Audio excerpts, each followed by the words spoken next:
Hello and welcome back to the Becoming Relentless podcast. I am your host, Noa McCabe, and I am joined by my lovely co-host, Danielle Kusenberger. Woohoo! And Today, we're talking about myth busting. Yes. Niching it into bikini. We are going to bust some common misconceptions about the bikini division because I'm sick of hearing them. And we hear them all the time, especially since I feel like now that we are advanced, especially you being a pro, but we're just advanced coaches as well. We have heard every myth that could possibly be told about this division. And we've been doing the myths in the past. So we know what myths are true and what myths are not true. So we're here to break them and just break them down in general. Yes. So I think one of the most common ones that I hear is around bikini girls not needing to train or like not needing to train hard. And I hate that. I know. I absolutely hate it too. And I do believe that some people on Instagram think, based off videos that they see of some athletes training, honestly, not hard, which there's a lot of athletes, not just in bikini, just athletes in general in any division that just don't train that hard and make faces or make sounds. And honestly, I make sounds, but I go past this threshold of silence in my head. And then like the last like reps are sounds.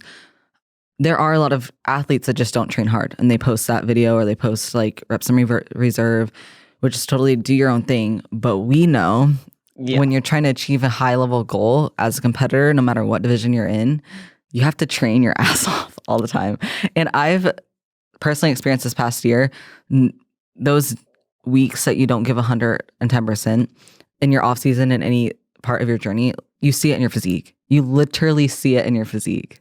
Yeah, the progression isn't there. Like as coaches, because I think as we've advanced in our coaching, when we open check-ins and we go to the physique, like the pictures, because I love all the biofeedback, but I'm looking at your physique like week to week, and I'm expecting to see certain changes based off of the program that I've given you. And so if I'm looking at these check-ins and I don't see progress in your physique, it's going to be training. And so if I'm constantly asking you for training videos, it's because I know we could be giving a lot more in that area. Like you said, when an athlete sends me a video or I see in their physique they're not training hard, it's usually because they're sending one video a week.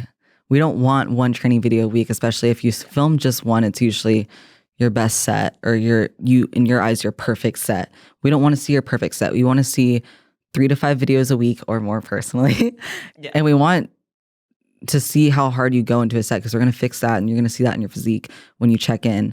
It's very obvious from a coach and to a coach that if an athlete isn't training hard, you can see it in their muscle fullness and also the way they're shaping. If your goal is to lose weight, training hard is the number one thing in order to make that happen as well, to have a toned physique. Yeah, because as you lose weight, and we've touched on this before too, if you're not training hard, the scale weight that you're seeing go down is actually probably muscle. So when you get to your goal weight or whatever you're looking for, you're not going to like what you see because the muscle's gone. So you have to train hard. And the bikini division, like as it's evolved, so maybe, like let's just say maybe back when it first started, the purpose was like any pretty girl off the street who works out, takes care of herself, could get on stage and win.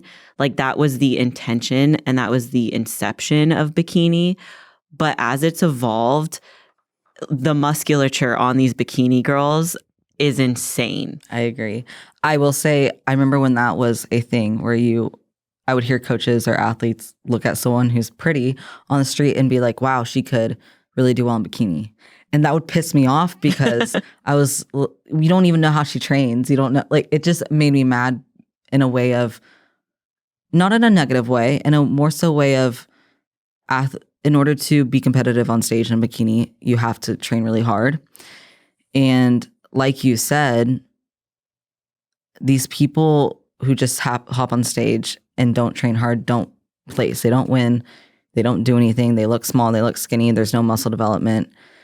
The number one thing in any competition, any category is having good muscle development. If you have good muscle foundation, you're able to shape your physique towards whatever division that fits your genetics or your body at that point, which we'll hop into genetics in a little bit. Yes. But having muscle development, the only way to get good, defined, true muscle density, especially when you're leaning in a prep phase, because it's easy to lose muscle mass on prep. If you're not training hard, then you have to just train hard to get that foundation. I also like to preach within my content, and I know you do the same. In a prep phase, your body does not want to continue to lose this body fat along with muscle mass. It has to work hard to keep on the muscle mass. It has to work extra hard to keep building the muscle mass. So if you take a step back in your training, your body's going to pull from your muscle mass in order to stay alive, in order to use energy. That is why so many people think that they're going to lose muscle during a prep phase. In reality, you're just loosening up on your training and your intent. So keep the intensity there and watch yourself prosper and keep building your muscle. Yes, 100%.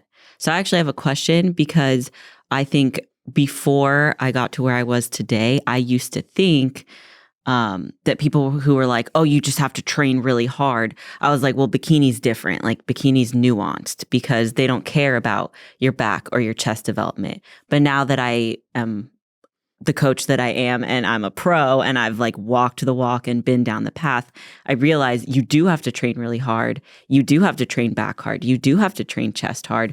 The nuance is actually like down to the person, right? Mm-hmm. So I guess my question for you is like, if people want to argue and say like, oh, well, you don't have to train back that hard because you're a bikini girl, like, what would you say? I would have a lot of points to give. I'm going to go first based off us. For example, I have a small frame. Like, my body frame up top is very narrow. There's not a lot of width.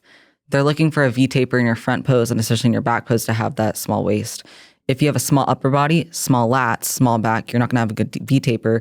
You're not going to be able to open up as well in your upper body. Therefore, you're not going to have any balance, especially if you have developed glutes. Now, for Noa, she has a longer and broader upper body. So her back training, lat training isn't as a number one priority like it is for me, but it is still a priority because, again, if she stopped training that muscle, she would not be balanced, not be able to open up in her front pose as well. Yes. People have this misconception because we don't show our back in bikini, but it still plays a part in how we pose and how we present ourselves and how our physique looks. Every body part plays a part towards the overall presentation that you want to bring to stage. Yeah, I agree. I think that's huge. Like, most people, and like myself included when I first started, don't realize that just because it's not judged, like, oh, well, your hair hides your back, so it doesn't matter. It does matter, because if you're not building your back either, when you lean down and you don't have muscle up there, you're gonna look small. Like, it's gonna be super, super shredded. And so most people have heard us say this too, you're only as lean as your fattest body part. So if your back is super, super shredded because you haven't been training it, you don't have muscle density there, you don't have muscle there, you're gonna think that you're leaner than you actually are. And it's going to suck because you're going to have to keep going to maybe bring your legs in or your glutes in or whatever, you know? So that misconception is definitely very misleading. Yes. I have 2 points here. Number one, going back to your chest training, because you did bring that up. Yeah. A lot of athletes who are new in bikini just believe we don't have to train chest, or they get scared that they're going to develop this big, like, what do you call that? The pecs, like the pecs. Chest split.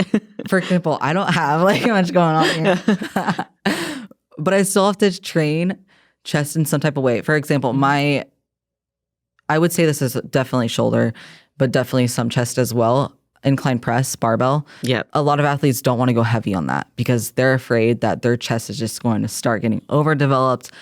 If you're training right, first of all, it doesn't happen. Number two, you're training your upper delt as well, your front delt, which is very, very, very important in bikini. Personally, my delts didn't fully develop to a point where I could win on stage until I did 2 things, which is train my front delt very hard in putting it in a stimulus like a barbell incline press, which does involve some chest. And number 2, training my rear delts to a point where they grew. I didn't have that full developed delt that showcased a well-developed upper body for bikini until those 2 were developed, because it's very easy for you to develop the lateral delt. There are so many exercises. Sides, yeah. Everyone loves doing that, right? But the front delt and the back delt, people mostly ignore, especially the back delt. which helps develop that overall picture. Right. Yeah, you want the 3D look of the delts because it helps in your front pose and your back pose. And also going back to the whole chest thing. So like when I first started competing, I obviously did not have implants. So I was hitting chest all the time. Like I loved hitting chest. And so even now, like I don't hit it directly anymore, but when I get really lean, I still have chest muscle. And it helps in my front pose because when I'm hitting that front pose and you're opening up that arm, obviously like we're not flaring our lats anymore, but when you're opening up, there's a line between your delt and your chest. And if that's lacking and it looks just like kind of flat right there, it takes away from the whole balance of your physique. And it's such a small detail. It is. But it's so important for bikini because like in bikini, every detail matters. It's part of the pec muscle as well. Again, that's the reason why I'm sure if we pulled up, which we don't, my nationals look, I had a great foundation of she's eventually going to go pro, but you could see there was some lacking points, and that was definitely one of them. And I thought it was the front delt that needed work. It was not. It's the pec connection within the front delt that allows you to have that line there to show that you have developed muscle. Another thing that I thought it was I thought I needed breast implants in order to have that muscle show. Dude, it's not that. It's training. It is. It all comes back to training.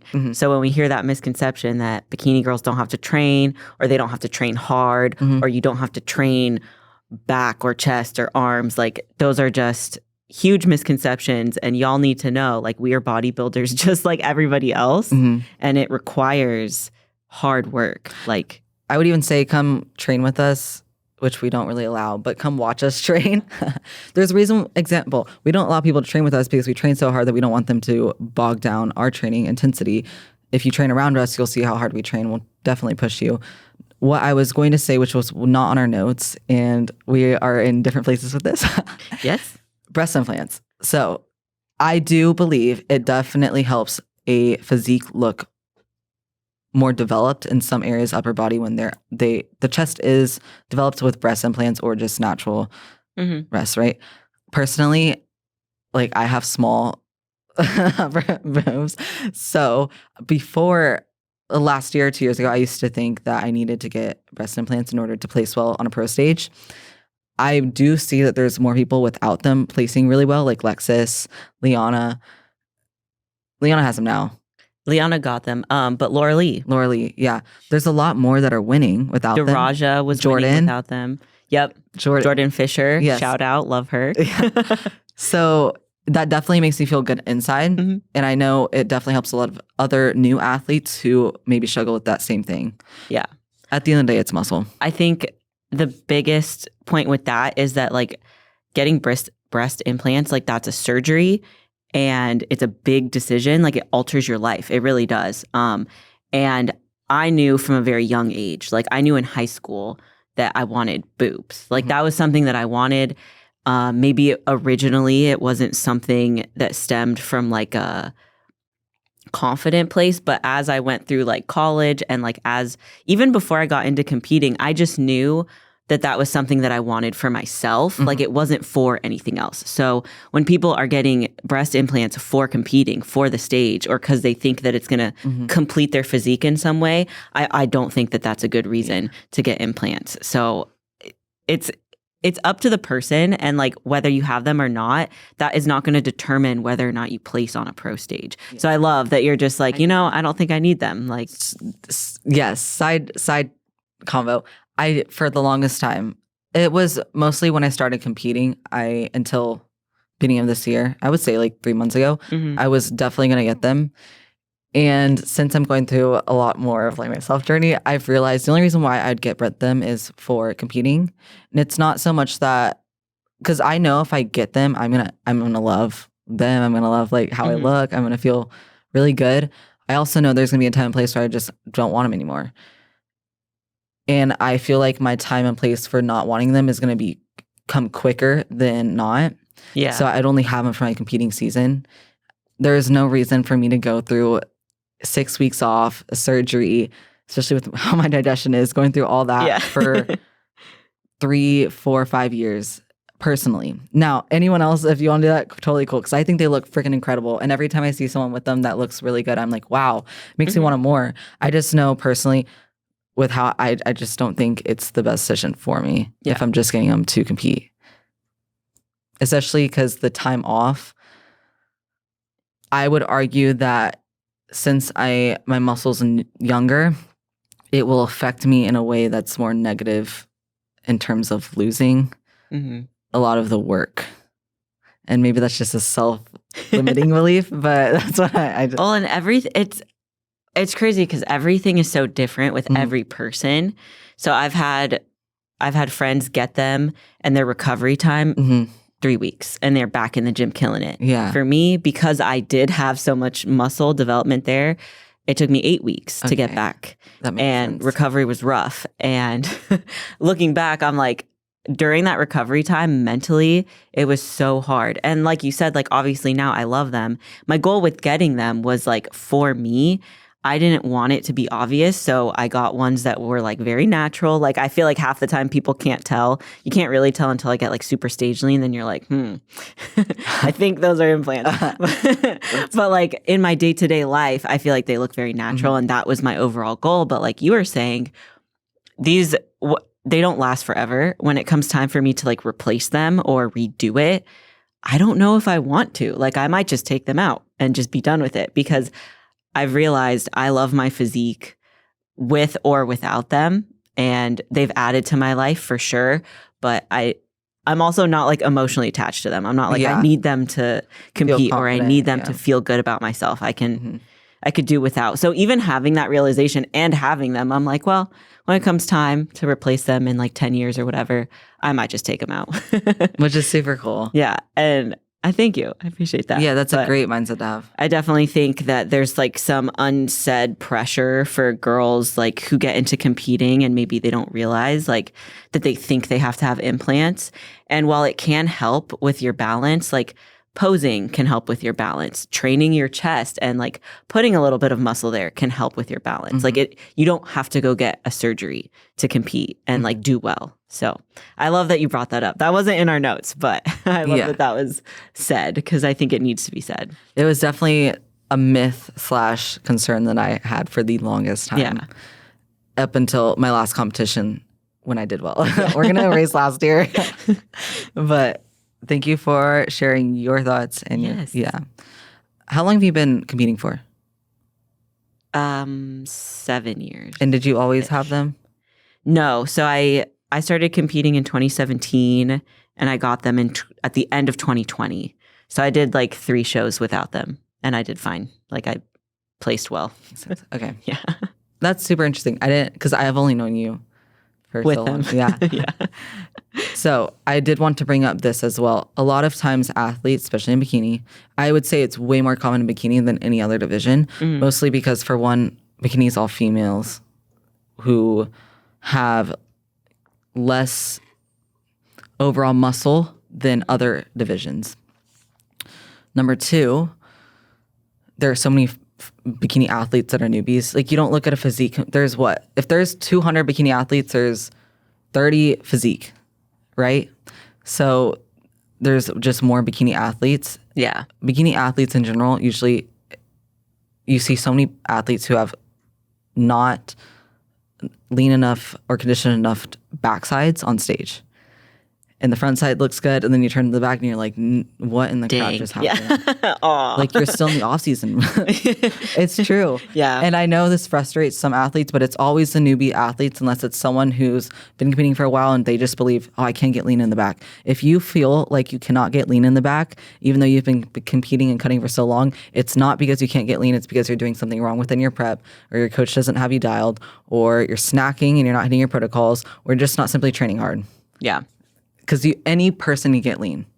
You can, and once you get to that point, once you've gotten truly stage lean, you can't not get back there. It's like easier.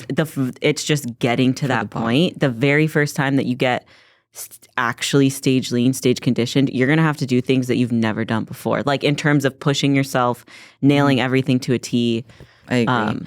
It's easier once you teach the body that set point. The body can achieve that easier. Now I will say that the prep's not any easier in terms of your cardio and your eating, but the process of forcing the body to get there is a little bit easier. In each prep you do, it's the same way. So like your leanness now versus 3 years ago is much leaner. Yeah. For one, you have to get leaner. For two, it's just like you're taught the body how to do this. Yes. I think maybe a misconception is like in that would be that, well, actually, no. What were you thinking? I was thinking maybe people get so fixated on like a certain stage weight. So like, let's say like a newer competitor, definitely. They think like, oh, I'm 5'4", and my friend competed and she's 5'4", and her stage weight was 115, so I have to be 115. And they kind of get fixated on this certain number instead of striving to achieve a certain look. I agree. I will say what I find what often happens, especially with new athletes who have competed before, they'll say, this is my stage weight last time and I'm this weight now. I'm 10 pounds over stage weight. Mm-hmm. I do care at times, depending on the athlete, what your stage weight was last time. At the same time, I don't care.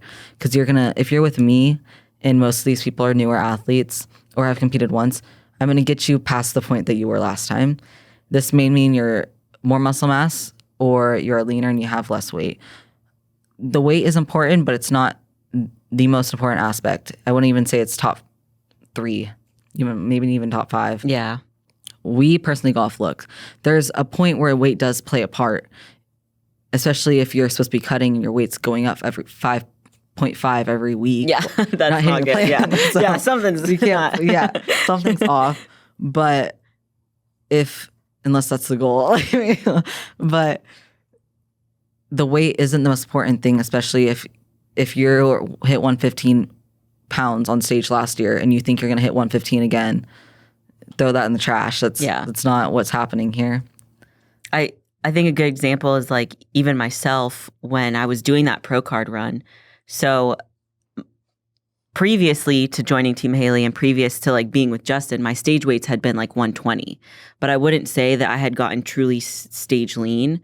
I was lean, but I still had more to go, more fat to get off. And so joining Justin, I was like, oh, like my stage weight's usually 120. So I had that in my mind.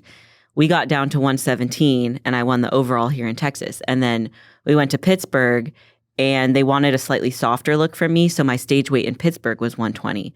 But then feedback from the judges there was like, nope, you need to tighten up. So I was like, okay, we'll probably hit, 117 again. Nope, Justin pulled me all the way down to 115. And you're like, oh, well, that's just a couple pounds. Like in prep, 5 pounds right there. Yeah, like in a peak, that's a lot. That like every pound makes a difference, especially for females, especially for bikini competitors. That's huge. Are you kidding? Like a pound is a difference. So stage lean, that's super big. Even in a phase like I'm in where I'm 20 weeks out and I still have body fat, 5 pounds, that's like that's a big difference. Like you can see it. Yeah. Yes. That's huge for females in bikini especially. Yeah, especially in the division that we're at. So it's like I never thought I would see 115 on the scale again. Like I was like, that's so low. Like I'd be so tiny. But then you look at my stage shots from nationals, I look big. I look full. Like my muscles are pumped. Exactly what we were talking about with the muscle density. It's very important to have that. Even as bikini, it doesn't matter really what your weight is. A class A girl is obviously going to weigh less than a class H? F. Yeah. Yes. Even a class D. Yeah. But if class A girl has more muscle density to the point of that's fitting for bikini and the shapes for bikini, she's going to do very well. Yeah. So it all just depends. Let's dive into eating. Yes, I think that's a good segue. So a huge misconception that I see that like absolutely just pisses me off is bikini competitors don't eat or bikini competitors cut all their carbs out and just eat salads. So we need Emily right here because Emily be eating like she gets to eat whatever Emily she wants. with her Chick-fil-A every day. Yeah, goofy. But I do want to dive into your prep right now because right now y'all have increased food every week, right? Yes. Yeah. So if y'all have been following the podcast, but just a little tangent. my prep has not been linear. We're not shooting for a stage day because we believe in bringing a competitive physique. So if that means that we continuously push back potential show dates, then that's what we do. So I have been prepping since March with the dates just kind of continuously changing for when I'll step on stage. But really, like we've talked about, we're going for a look. So I got down to about like 125 and we decided, okay, we need to put some more muscle on. So we're increasing food. I'm hitting like glutes as much as I can, just really bringing the intensity. But this morning, I told Dee when we pulled up to the podcast, this morning on the scale, I saw 135. So in the past like 6 weeks-ish, I've put 10 pounds on.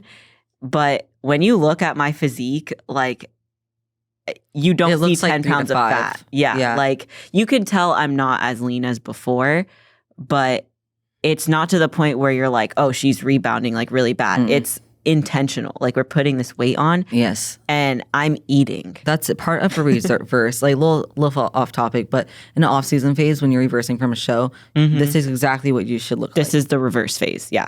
She's not like she's reversing, but not to like go in the off season, obviously to win. But exactly, that's why if you follow it like Noah does in an off season, you're going to see great results. Yeah. I think that's a great point too. It's like the reverse doesn't have to be something super, super difficult. Like obviously the first time that you do it, it's going to be hard because you've never done it before. But at this point, I understand what I'm going to feel, what I'm going to experience. And I know ways around that. And I know I just have to grit my teeth and like get through it. But the whole misconception that like bikini girls don't eat or that we cut all our carbs out or that we don't have to eat a lot because we're bikini girls is just such a trash like idea, because like Dee and I were talking about before, you have to train hard for this division to do well. You have to train hard to put muscle on, and to put muscle on, you need to have food. Like you need to be eating and fueling your body appropriately. So when I hear that like bikini girls don't have to eat, it just makes me really sad because that's something really prevalent in the industry that, you know, girls might think that you have to starve to get on stage. And I don't think that that is the case. Not at all. Not if you're doing it correctly, the way bodybuilding's supposed to be done. In a prep phase too, there will be times where you're hungry. You're supposed to be hungry. Yeah. You're cutting. You're supposed to be hungry even if you're a lifestyle athlete cutting. Not to the point where you can't focus, but to the point of, wow, I'm hungry. I could eat right now, but I'm not going to because I have goals. Now, I will say, like Noah said, it's important to feel your body. Everyone's protocols are so different, especially within what phase you're at and how much body fat you have on you. Yeah. One misconception I had, and I've been following this every year until this prep.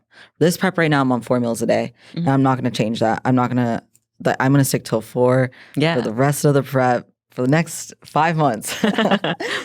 In the past, I was doing 6.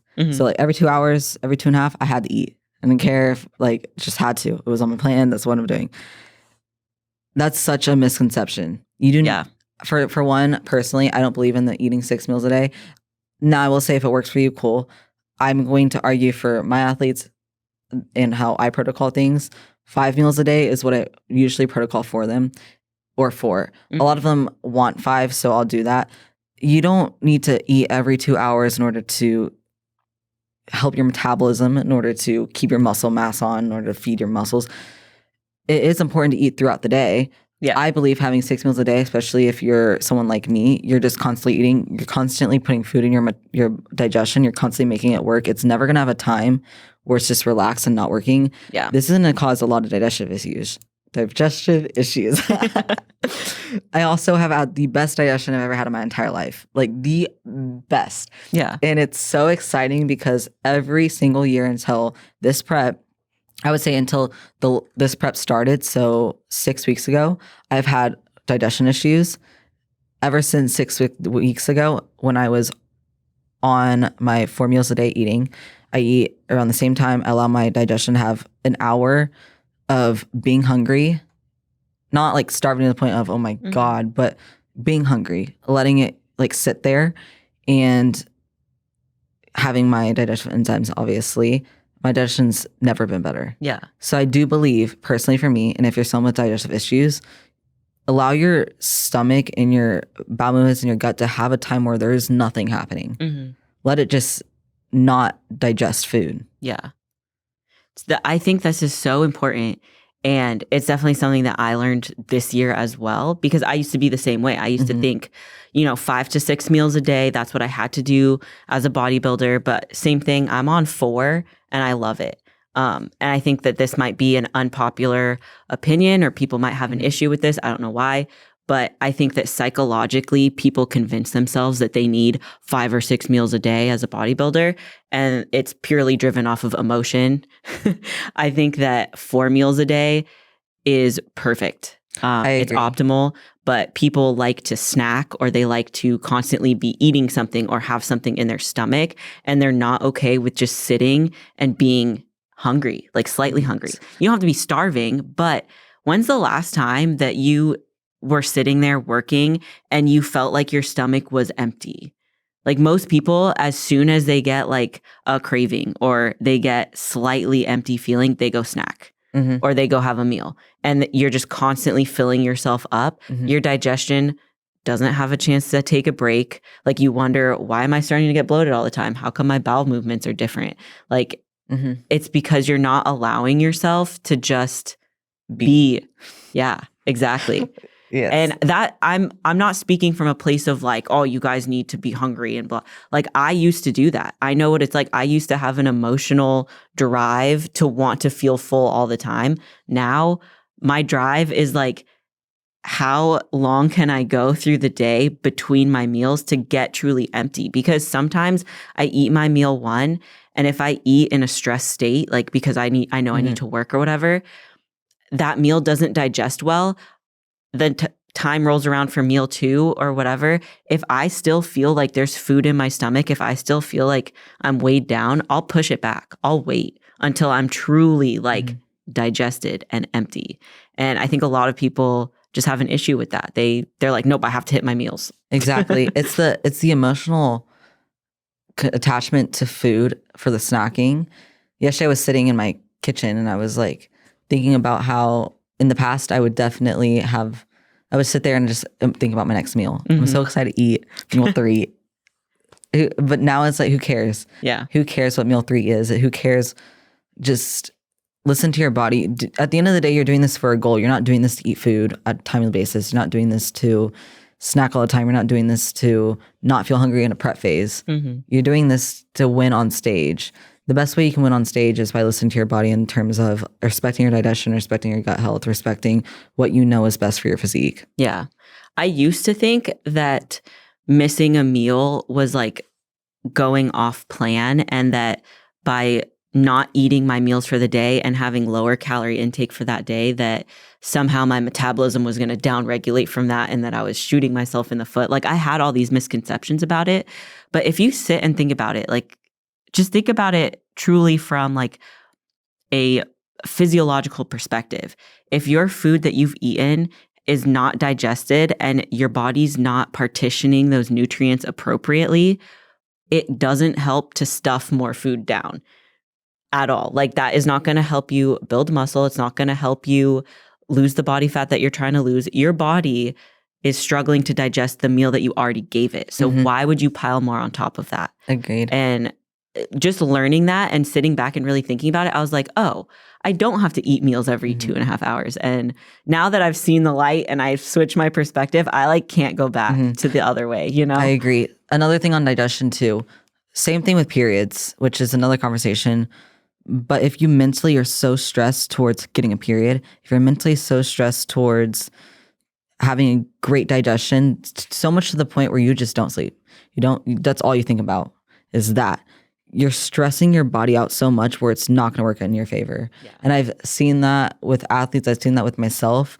So I constantly ask people who have digestion issues, are you stressing over this so much to the point where you're just constantly like your cortisol is always up here? So if you're always stressed, digestion's not going to work how it needs to. Right. So another thing that I used to do when I was having bad digestion issues, if I knew that I was getting a little bit anxious or stressed about it, I would just say, relax.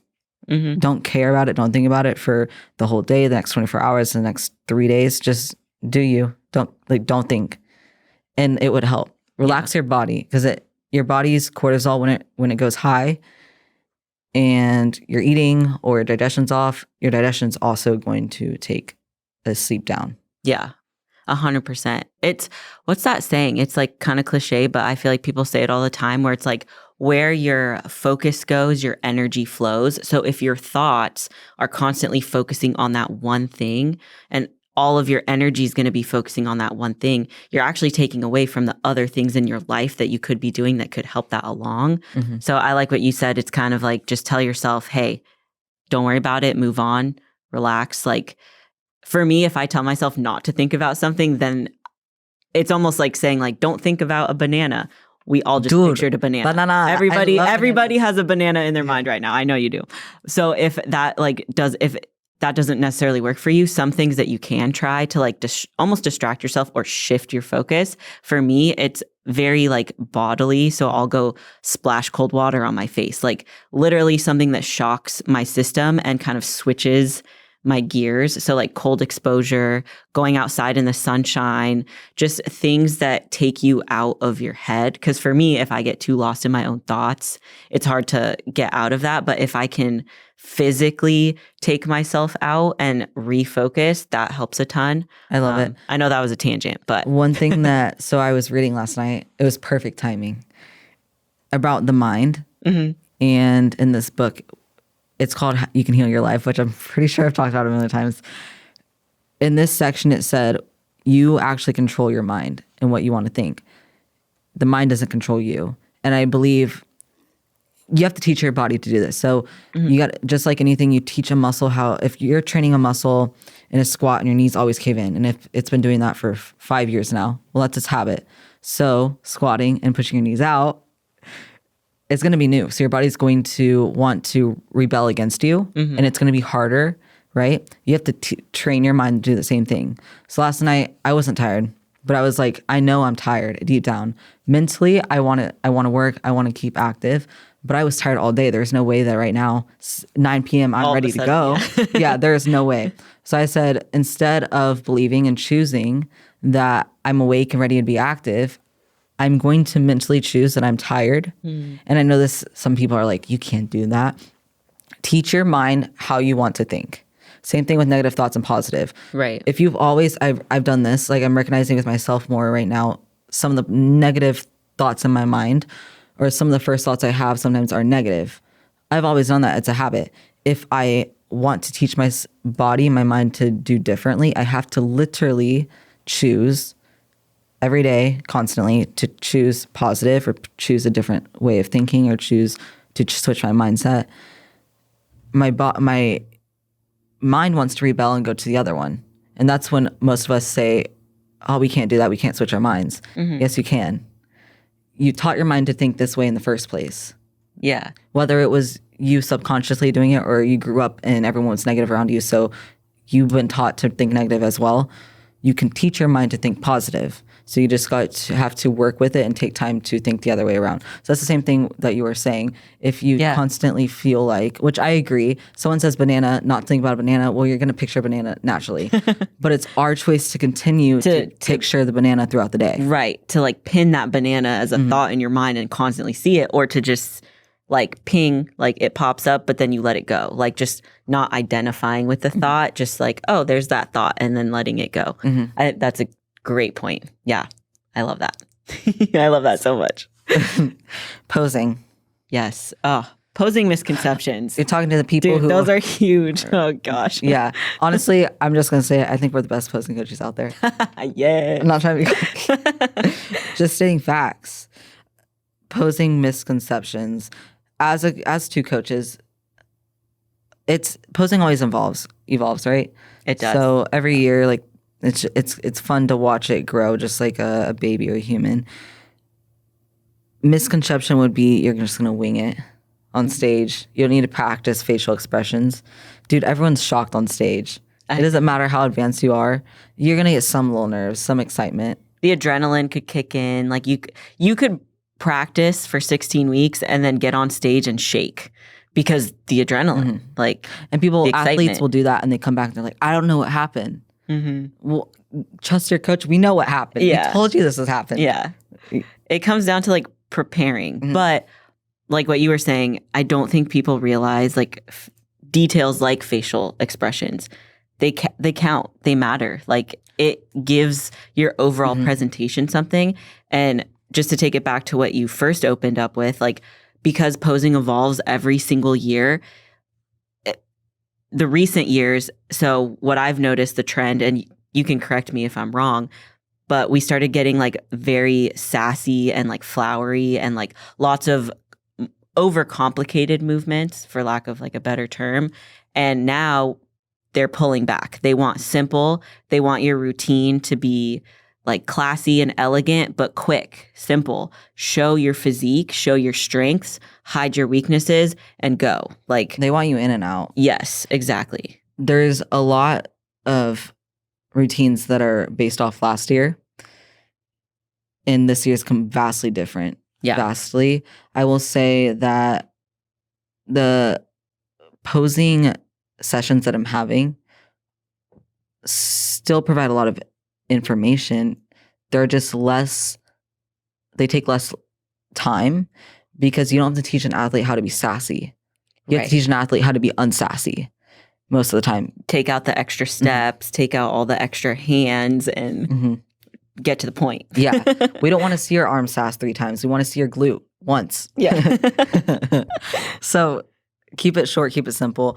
The misconception would be that I would say last year's routine would be good for this year because it's not. It's even as a pro vastly different. or someone who placed overall champion last like 2 years ago, like that you won, but this year's different. Yes. And something that I've noticed too with the pros is their routines are even getting shorter. So if the walk to the back is your weakness, or you don't feel confident walking to the back because maybe your glutes are not your strength yet, a lot of pros are taking that out. They don't walk to the back. And that's okay. Like you have to know your strengths and you also have to know your weaknesses. And if you don't know, hire a posing coach. You should hire a posing coach regardless if you're able to, because they're going to help you showcase your physique the best. But you have to have this self-awareness with posing. And I think a lot of people also don't realize all the work that goes into posing. They think that they can just, like you said, wing it, or that they'll be a natural at it. They think too that posing 3 times a week is helping them. If you come to me, if you're an athlete of mine, and you ask me how many times you need to pose, every day. It's every day. I don't 3 times a week. This is why you look the same. This is why only one thing has fixed, and it's your hand. This is why your sass still looks this like is why you keep hitting the same mistake. It's over like training and over. 3 times a week. Yeah. Like you're gonna win a pro card off training 3 times a week. Good luck. Like it's the same concept. Yes. It's the same thing. Treat everything the same. Hit your meals, hit your posing. Posing needs to be a non-negotiable, like especially if you're in prep. If you're in the improvement season, I get it. Like posing isn't the most fun when you're not lean or getting leaner, but when you're in the improvement season, it's a good chance for you to showcase your physique in a different way because you pose the body that you have. And so in your improvement season, maybe your glutes are really being brought up and you get to shift your pose. Well, as we lean back down in contest prep, that new pose that you were hitting in improvement season might actually be better than the old pose that you were doing. So everything kind of evolves and changes as you grow and as you get leaner. And so posing every day is going to help us, one, like solidify those little changes, but also 2, just refreshing in your mind, like how to move. Because if you don't pose every single day, like let's say you take a couple days off and you try to go hit your posing routine, It's harder. It's going to feel weird. Like you're going to feel rusty and you're going to make the same mistakes. I agree, and I do know for a fact too, and your front and back especially, like your back isn't made to arch in the way that we arch, right? You have to teach the back mobility how to do that. You take 3 months off posing because you're in off season, and you come back to it. You have to reteach the body how to arch. Yeah. And that doesn't just happen in 3 days. You have to teach it for another 3 months how to do that.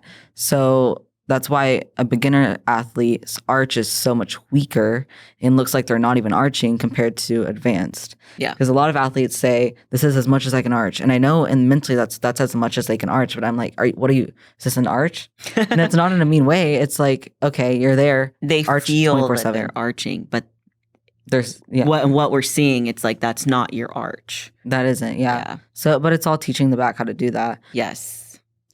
All right. I think we got a fun one. I think this one might be popular. Yeah.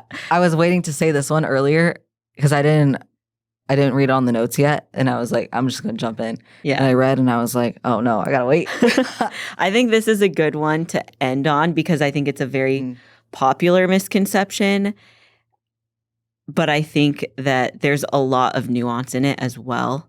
But the biggest misconception that I hear, more so with bodybuilding, but even with bikini, is that everybody's on drugs. I'm on drugs. I am. Going into my first show, I really didn't have any filter on. I didn't care. I also was so young. I was 17, so it's not like I was going to start taking anything. So I believe I just didn't really have a filter on that. There was a point where I knew that I needed to in order to advance in the way that I wanted to. Not every person needs drugs. Not every PEDs. Not every person, I guess, we should clarify. Not every individual needs PEDs to place well. Not every individual is on PEDs. Are there a lot of PEDs in bikini? Yes.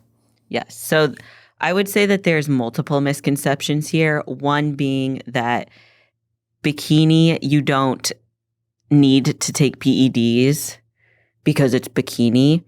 I would argue that in certain scenarios, like contest prep is extreme, bikini leanness is extreme. Our bodies are not meant to go that route. Implementing PEDs in a safe and effective manner is actually going to be better for your health and your longevity in the sport than doing it natural. Another misconception is that, everybody's on PEDs. At the amateur level in bikini, I would argue that most on a local level are probably not on PEDs, but they're also probably not completely stage lean. But that's okay because you're an amateur, you're a first-time competitor, maybe you're trying it out. There's a lot of nuance here, but I think that when people say the all or nothing, everybody 100% is on PEDs or that you should never take PEDs, those are where it tends for me to get a little gray area because there's never going to be 100% yes or no. You can look at an athlete who, no offense, is skinny fat, doesn't have well-developed muscle, is barely in stage lean conditioning, and she's on the most PEDs. You can look at an athlete next to her who's so developed the muscle mass, overall champion, literally going to go pro in a week, and she's not on anything. So you just don't know. But you can't expect, can't guess. Just show up, focus on yourself. Yeah. I think the most important thing is realizing that before you turn to PEDs, whether that's you wanting to take them or you thinking that you have to take them, you need to audit yourself and make sure that your training's on point. Are you training hard enough? Is the intensity there? Are you nailing your diet or do you cheat every other day? Is your adherence truly 100%? Or is there room to improve? Because until you can say my training's on point, my diet's on point, I never miss a cardio session, my steps are hit every day, I drink all my water, I'm sleeping well and recovering well. Until those variables are all in place, your stress is in check. My family life is good. I wouldn't even bring up PEDs. Exactly. Like Noah said, there's so many variables that need to be in check. And a lot of athletes will come and believe that they can just hop on. Yeah. Or that their training's good enough. Your training's not good enough. If it's never good enough. Yes. I'm still improving my training. And I will say, unless you have a knowledgeable coach, get a knowledgeable coach before you even start. And don't start with someone who's not knowledgeable, please. Yeah. Let them fix your training and fix everything that you're doing and make it better and actually hit their program for at least a year until you even talk about that with them. Yeah. You can hint at it with them. You can ask them, hey, when I'm at a stage where you think I'm able to start taking on PEDs or start and I've done the work for a long enough period of time to begin that journey. Can we discuss it? Yeah. I don't think there's anything wrong with asking questions. I encourage that. Like if my athletes are interested or even if they want to learn more, I've had athletes message me and be like, hey, what is this? Like, what is Anavar or what is Clen? Like, what does it do? Because they truly don't know. Mm-hmm. And, some coaches will just throw their athletes on it like first thing. First thing they start. And so I love like when an athlete asks me questions about it because then I can inform you, I can empower you to make your own decision, I can educate you, but I'm also probably going to tell you, hey, you're not training hard enough to implement these. Like you're not there yet. Let's maximize your natural potential. Let's get all of these variables in check and then we can discuss it. It's very important also because like you said, a lot of people will sign up with the coach and just hop on. I know you and I definitely inform our athletes of the negatives because for one, we have experienced them, and to us, they're not that negative. They don't affect how we view ourselves, right. And they don't affect anything in a negative way. To other people, it might, right? So we definitely inform athletes on the negatives because that is so important. And of course, there are negatives if used in a poor way, and sometimes there are just a deeper voice. To others, might be negative. To me, I love my voice, but I also didn't use PEDs in a negative way. It was just a natural cause of what I chose to do when utilizing PEDs, which won't always happen, but that was just an example. Right. And just being aware of that. Like, I think you and I are we're very steadfast about making sure that our athletes know, hey, here are the pros, like here's what you're likely going to experience, here's the results that you'll see, but also here are some of the side effects that you might see, here are some of the cons. And I think a big thing also with PEDs that isn't necessarily always addressed are like the mental and emotional side effects, because those exist.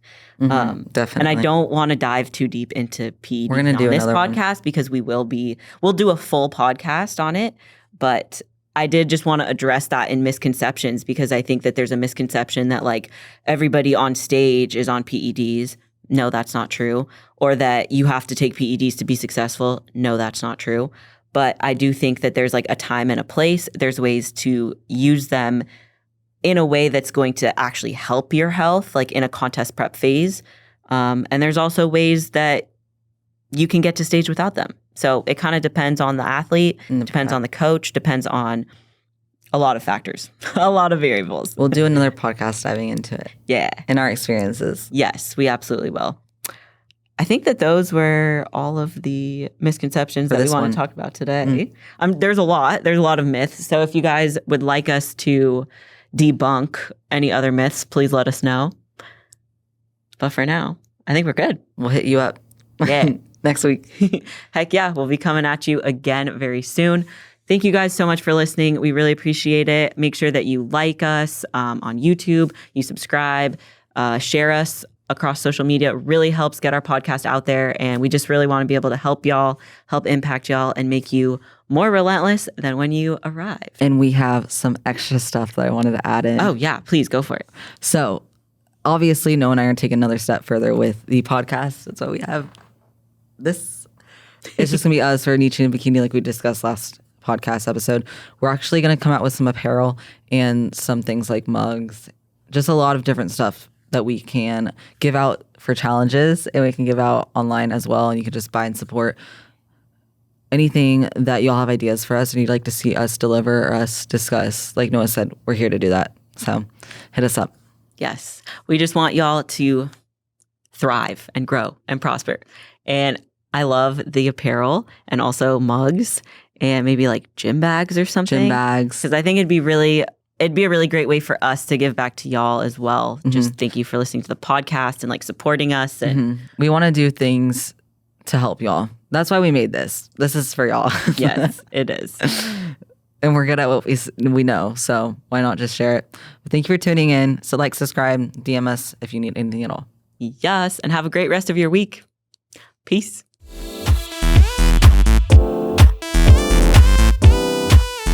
I hope y'all really enjoyed the podcast today, leaving it feeling more relentless than ever. But we have a few things that we would love to ask of you, so I'm going to give this over to Noa. Thank you guys so much for listening. If you could, I know that this is your new favorite podcast. Please leave a 5-star rating and review. Leave any comments and questions below. And make sure that you're sharing across social media so that all of your friends get to listen to the greatest podcast on earth. And if you have any questions about any topics that we talk about or anything at all, fitness, competing related, anything, we'll hit you back up Instagram or in the podcast under, if the comment box is there, then we will definitely answer your questions and help you out as best as we can. Absolutely. So leave those 5-star reviews. Let us know. And we'll talk to y'all again soon. Have a relentless day. Bye.